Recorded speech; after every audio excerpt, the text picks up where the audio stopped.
Eh bien, le conseil pour moi, le conseil clé que vous devez retirer de cette webconférence et commencer à introduire dans votre marketing, c'est celui que j'ai expliqué au moment où je vous présentais ce livre, qui est un énorme pavé de Christopher Vogler, et qui, je trouve, est une très belle métaphore sur la couverture. C'est pour ça que je vous le remontre à nouveau. Ce labyrinthe que l'auteur a ici en couverture, ça représente la complexité qu'il y a pour un auteur, en l'occurrence, le livre de Christopher Vogler, comme je l'ai dit, c'est fait à la base pour des cinéastes et des scénaristes de films et de pièces de théâtre. Et pour Christopher Vogler, c'était un vrai labyrinthe que devait suivre un auteur pour réussir à écrire son histoire. Et aujourd'hui, si vous n'arrivez pas à vous en sortir du labyrinthe, alors ici la solution est comme ça, si vous n'arrivez pas à vous en sortir de ce labyrinthe de comment est-ce que je crée une histoire pour mon marketing, je voudrais vous simplifier un petit peu les choses et vous aider à comprendre un point clé. Le point clé est suivant. On pense souvent, quand on parle de marketing, on pense à notre liste de prospects, on pense à notre liste de clients, mais en réalité, ça n'existe pas vraiment, une liste de prospects, une liste de clients. Ce qui existe, c'est des personnes individuelles qui sont en train de découvrir votre message, une personne à la fois face à son ordinateur qui lit votre mail. C'est pas une liste de personnes toutes assises derrière et qui sont en train de regarder sur l'ordinateur pour lire votre email. Donc, puisqu'il n'y a qu'une seule personne qui est en train d'être en contact avec votre histoire, ça veut dire que pour cette personne, au moment où elle vous donne son adresse mail, elle s'inscrit, elle rentre chez vous.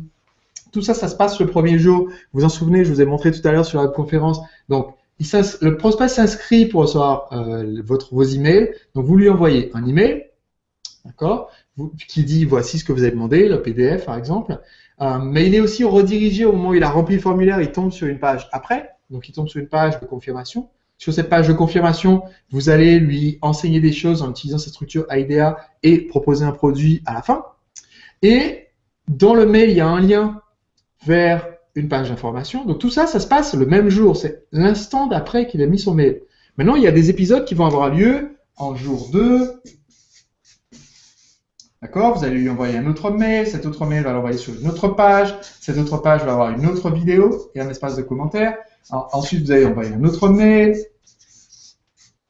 qui envoie vers une troisième page avec à nouveau une vidéo, par exemple, réponse à vos questions que vous aviez posées ici et là. Voilà, donc bonjour, prénom, j'ai décidé aujourd'hui de répondre à vos questions et je y réponds ici. Donc, on va avoir une série de contacts avec cette personne. Maintenant, la question, c'est comment est-ce que je mets en scène cette histoire? Et voici un conseil que vous pouvez mettre en scène dès aujourd'hui.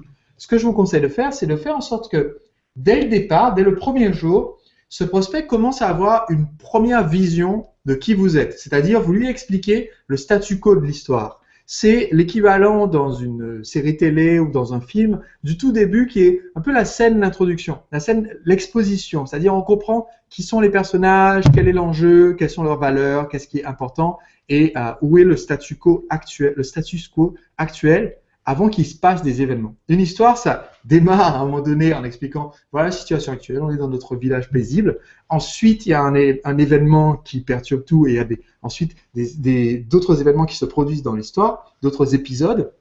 Mais avant que ces épisodes-là que j'ai mis en rouge aient lieu, il faut que votre prospect, vous lui indiquiez quel est le statu quo actuel. Donc, comment est-ce qu'on fait ça? Eh bien, dans le premier email de bienvenue, on va parler un petit peu de ce qu'on fait. Mais pas parler de nos produits, nos services, c'est pas le but. Souvenez-vous de ce que je disais tout à l'heure sur la conférence, je vais pas tout réexpliquer. Le premier contact, c'est pas d'essayer de vendre dans le sub-mail. Le but ici, dans ce mail, c'est de dire bonjour prénom, voici le PDF que vous avez demandé.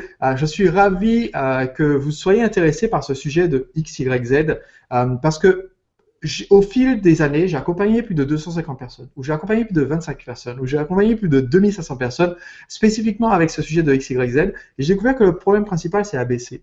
Et pour résoudre ce problème, pour moi, il faut une approche holistique. Il faut une approche qui prenne en compte blablabla. Blablabla. Tout ça, c'est dans le mail, d'accord? On partage un petit peu, pas trois pages de mail, mais un petit peu de nos valeurs.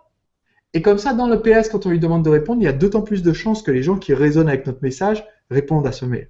Donc ça se passe dans ce premier contact. Maintenant, je vais faire la même chose dans la page de confirmation et dans la vidéo ici. Je vais donner des éléments un petit peu sur le status quo. Donc par exemple, quand on s'inscrit à mes webconférences, au moment où vous êtes inscrit à ma webconférence, vous avez sans doute, juste après votre inscription, vous êtes arrivé sur une page avec une vidéo qui vous dit voilà, je vous ai envoyé ce que vous avez demandé par email et où je donne des conseils. Je donne 3 éléments qui vous permettent d'augmenter les ventes de votre entreprise. Je parle de médias, etc. Et quand je parle de ma présence dans les médias, je vous donne le statu quo. Je présente comment moi j'étais dans les médias, ce que j'ai fait pour le faire, comment ça a aidé mes ventes, qui je suis, qu'est-ce que je fais. J'en dis beaucoup là-dessus, je parle de mes valeurs. Donc ici, lors du premier jour, votre but, c'est de présenter à votre prospect ce que j'ai appelé à l'instant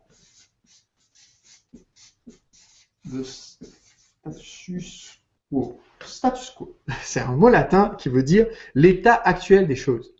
Une fois que vous avez présenté le status quo le jour J, maintenant, vous allez pouvoir raconter une histoire parce qu'on sait qui sont les personnages. C'est vous, le personnage principal, j'imagine.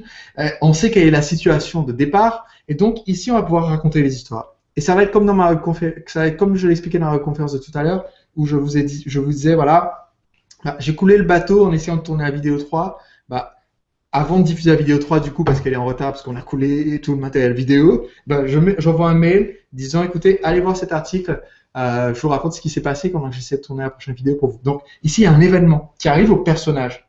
Seulement, si j'envoyais, le premier jour, j'envoie l'histoire de bateau qui coule, mon prospect s'en fiche complètement. Je veux dire, il connaît même pas le personnage, il n'a jamais entendu parler de moi avant, on n'a jamais eu de relation avant, donc raconter un événement n'a aucun sens. J'espère que vous me suivez là-dessus. Pour pouvoir raconter une histoire dans votre marketing, il vous faut 2 éléments. Élément numéro 1, décrire le status quo le jour où la personne arrive, au tout début de votre relation avec cette personne. Et comme ça, ensuite, l'élément numéro 2, c'est-à-dire les événements, a du sens. Enfin, l'élément a du sens. Les événements ont du sens pour votre prospect au fur et à mesure. Voilà. Donc, voilà, ce conseil pour moi est important si vous voulez pouvoir mettre en scène des histoires dans votre marketing. C'est un des éléments clés pour pouvoir doubler votre chiffre d'affaires, créer une connexion plus importante avec vos clients. Donc, je voulais que vous sachiez par où démarrer, ce que vous pouvez faire tout de suite pour le changer. Donc, j'espère que ça vous sera utile.